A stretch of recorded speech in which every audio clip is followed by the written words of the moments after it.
Hello, everyone, and welcome to our monthly webinar from EvanTell. I am Ryan Dunleavy, and I'm so excited that you are here today. We have a great lesson in store for you today. We're going to be going pretty quick. Our goal is to get you out of here right at 12:30.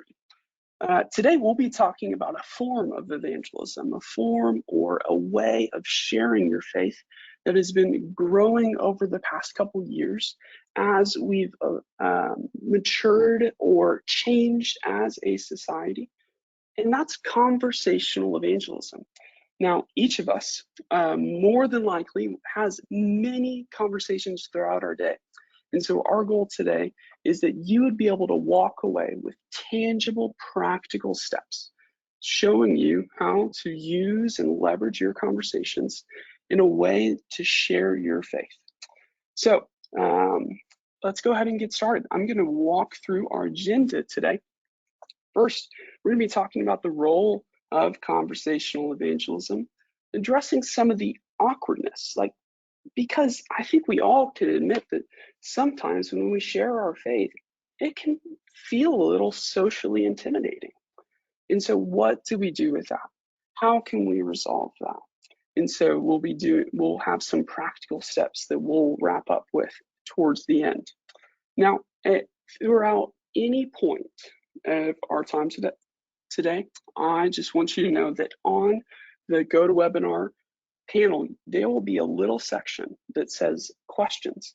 At any point throughout our time today, if you have a question, if I didn't make something clear, or if something that you would like me to talk a little bit more about, feel free to type in a question anytime towards the end. We'll circle back and I'll have time to answer those.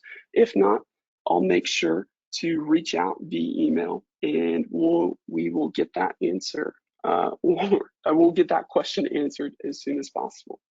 So recently we were talking about what should we do for our next webinar? What should we do? And so we had a poll at one of our most recent trainings, and we asked, what is the biggest struggle when transitioning to spiritual things in a conversation? Whether it be you were at a grocery store or you're at a baseball game, how could you change the topic from, man, we really need to get this pitcher out of the game, to what's your relationship with Jesus like?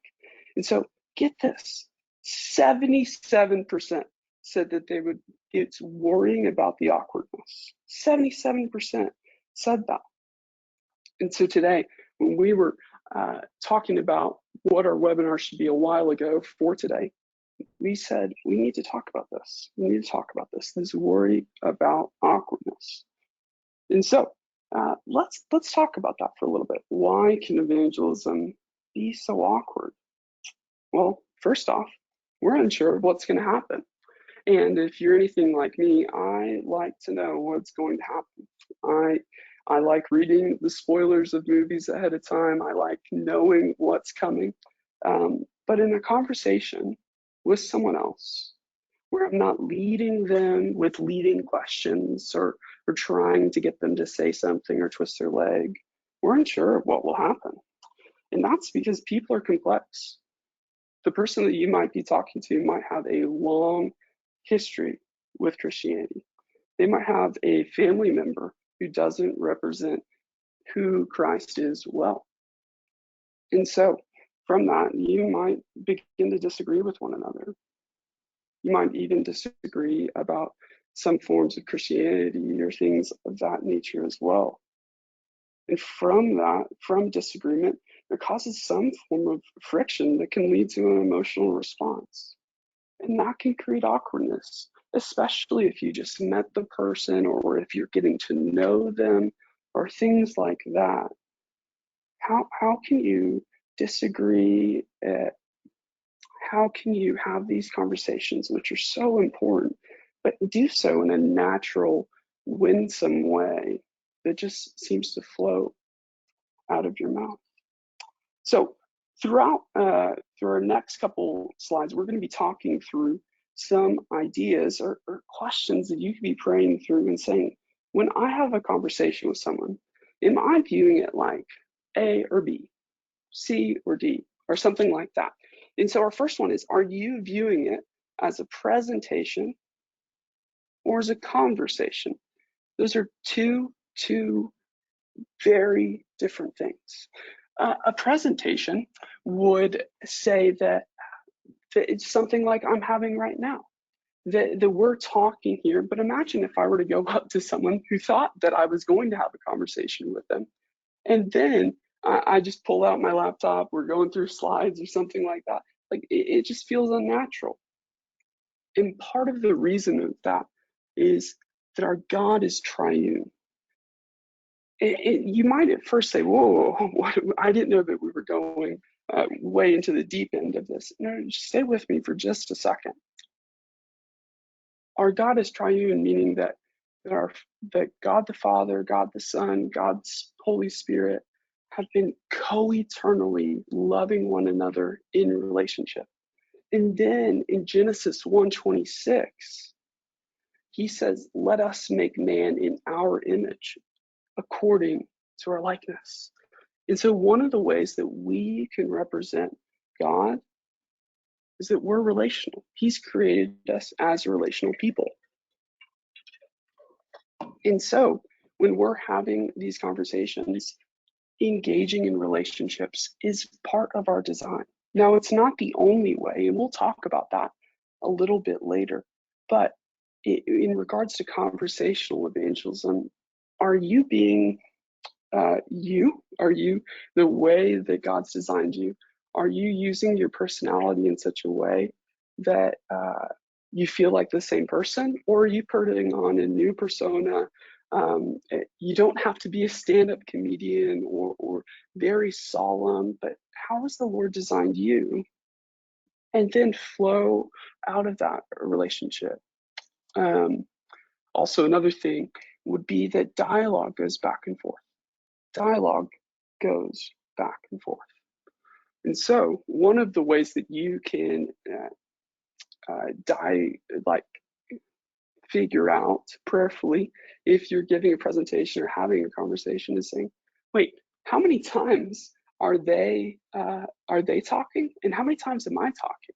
Like, am I asking questions? Am I trying to understand who they are, their story, where they're going, so that I can speak the gospel to them, where they're at on the spiritual journey of theirs, using language like that that invites conversation rather than kind of stymieing it and slowing it down.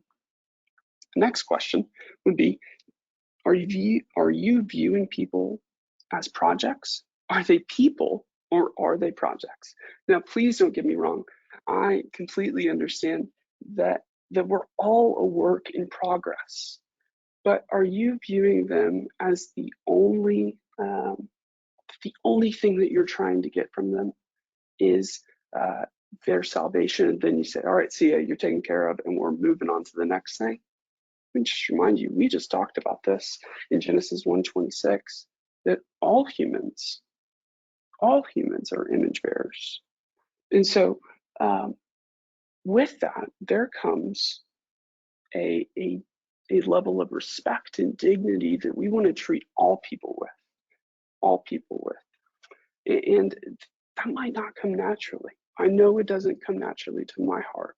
And so one of the best I've seen a connection of the fruit of my evangelism and in my life is this specific prayer, praying for a deep love for all people, a deep love for all people.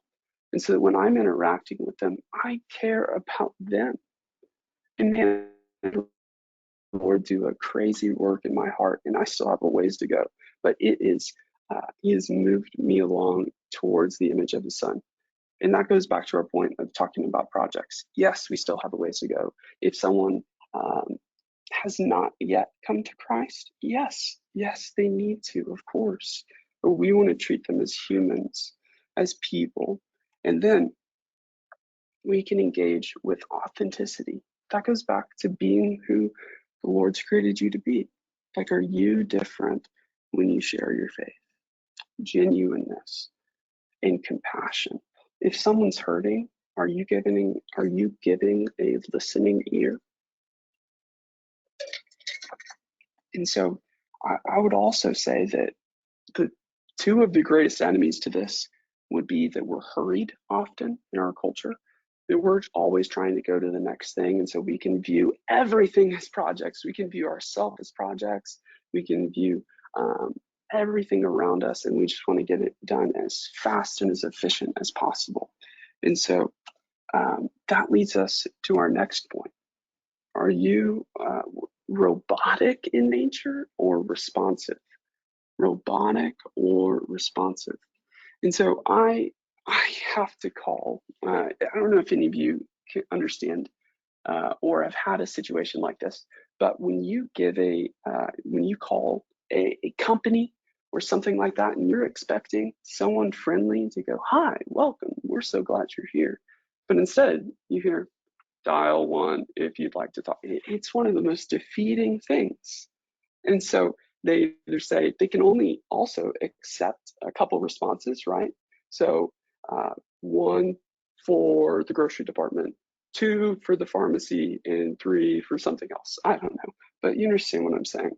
Are we able to, are we asking the questions that are like multiple choice tests, or are we asking open-ended questions that invite their response?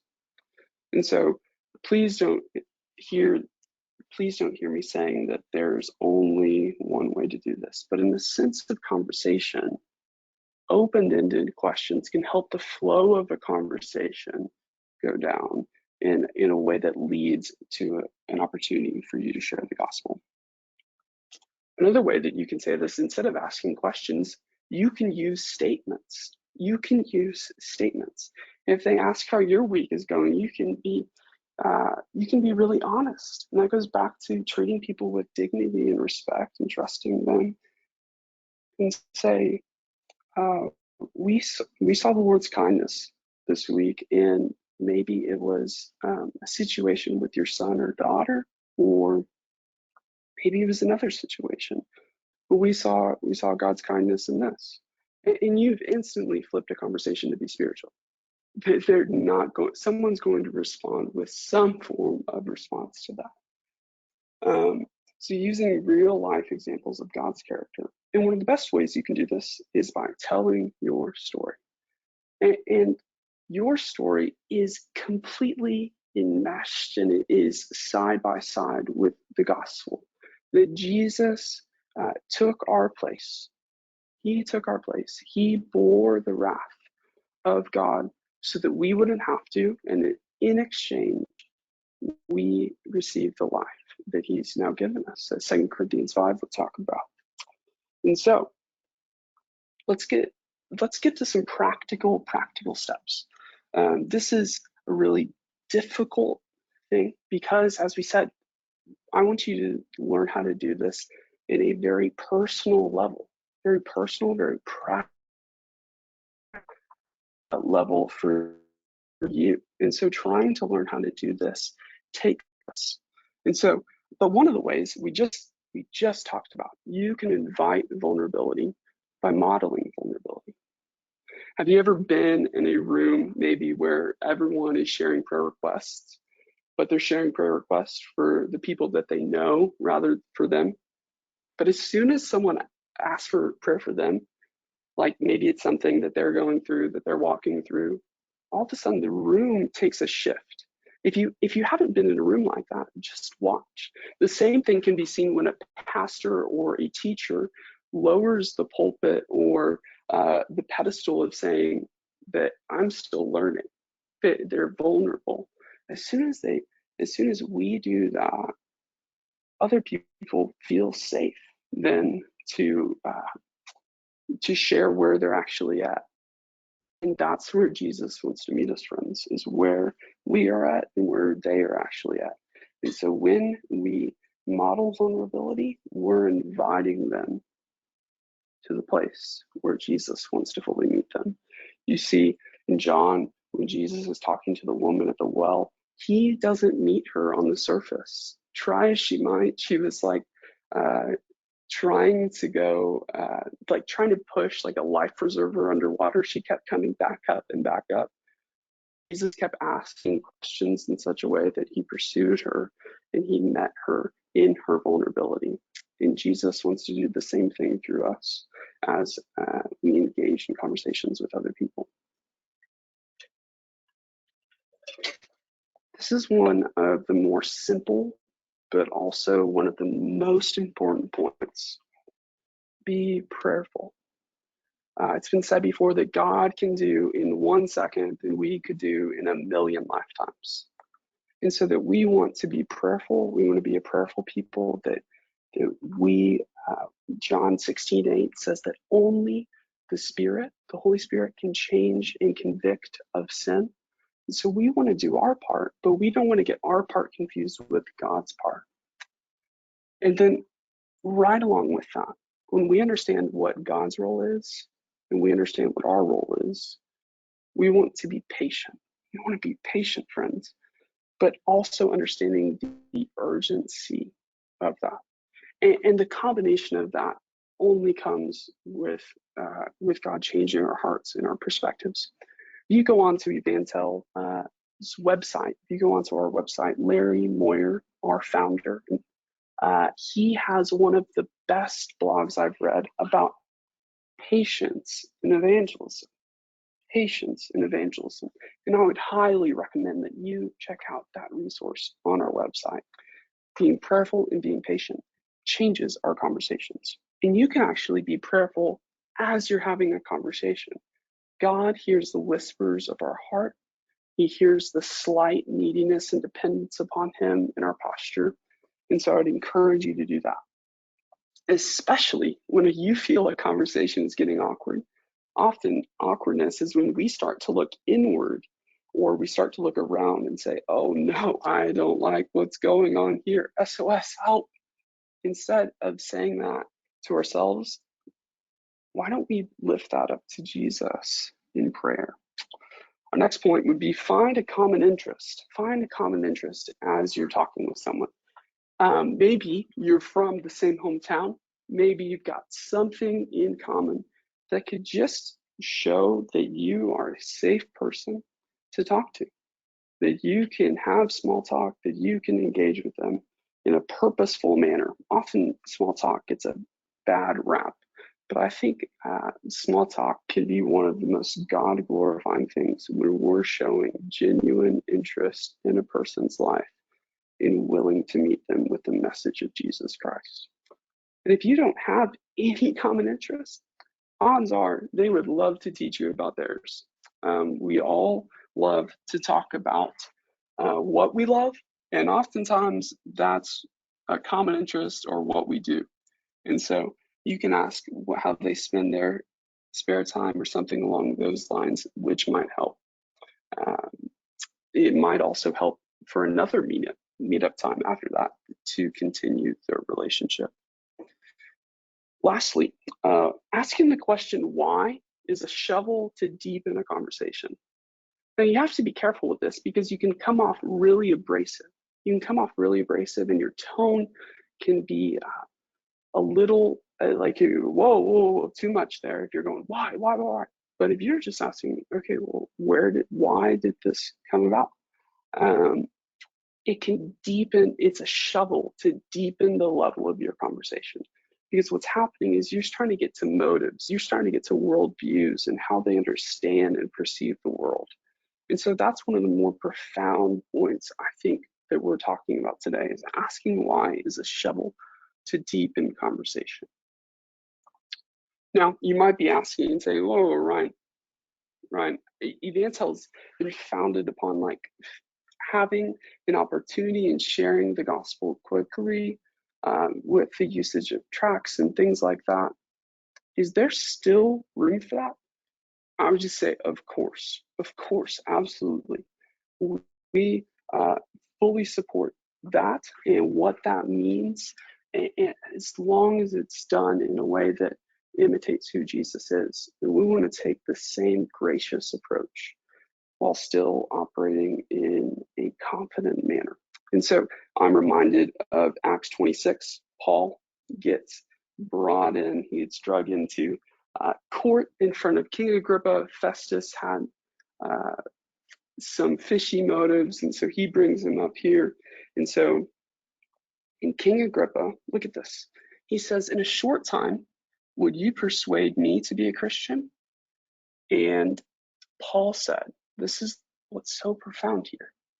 Whether short or long, I would to God that not only you, but also all who hear me this day might become such as I am, except for these chains. Paul understood that the relationship dynamic between them, and he said that whether short or long, I would to God that not only you, but all. He had a lot of the Roman leaders and leaders of the day in that area in the room. And he said, whatever means possible. Paul desired all people to come to Christ by any means necessary. All people, any means. And so just want to focus on this, that while the method might change, the message never will. The message of the gospel never will. And so with that in mind, our next webinar is on June 29th. June 29th, and we'll be talking about testimonial evangelism. You can definitely share your testimony in a conversation, which we'll get to as well as we talk through that. So to invite you to that time, again, this is just one way to share your faith. All right, let's go ahead and hop to the questions. We have one question asking about the name of the blog about patience and evangelism. That's a great question. It was written by Larry Moyer around, I would say, within the past year. And so I can send that out to you who asked. I'll get that to you, the specific URL. But yeah, it's a great question. Okay, we have some more here. Feel free to send any others if you have them. Okay, so one person asks, I just moved to a new neighborhood and I want to begin a relationship with my neighbor. That's great. When should I bring up the gospel? Man, this is a great question. Thank you for asking this. I think you don't want to jump in and just begin a relationship and not share anything about your faith or that you have a faith. I would think, imagine if I met a new friend and I'm hanging out with them. We've hung out probably 5 or 6 times. Then all of a sudden he says, I have a wife. And, or he casually drops, like, my wife and I go, whoa, you have a wife? Man, why didn't you tell me this? So if something is so big, so important to you in your life, I would say that you want to share that early.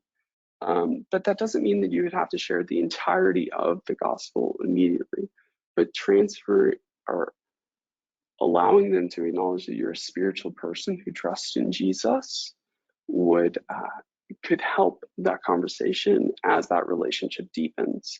And so I would just say, friend, that prayer would be in sensitivity to the Spirit would be the best thing for you, because there's not one answer that I think is the wisest.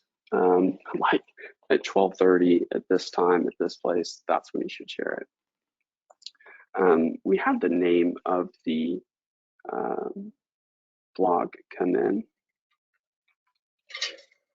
And so it's called The Power of Patience in Evangelism by Larry Moyer, and it was written on May 5th, 2021.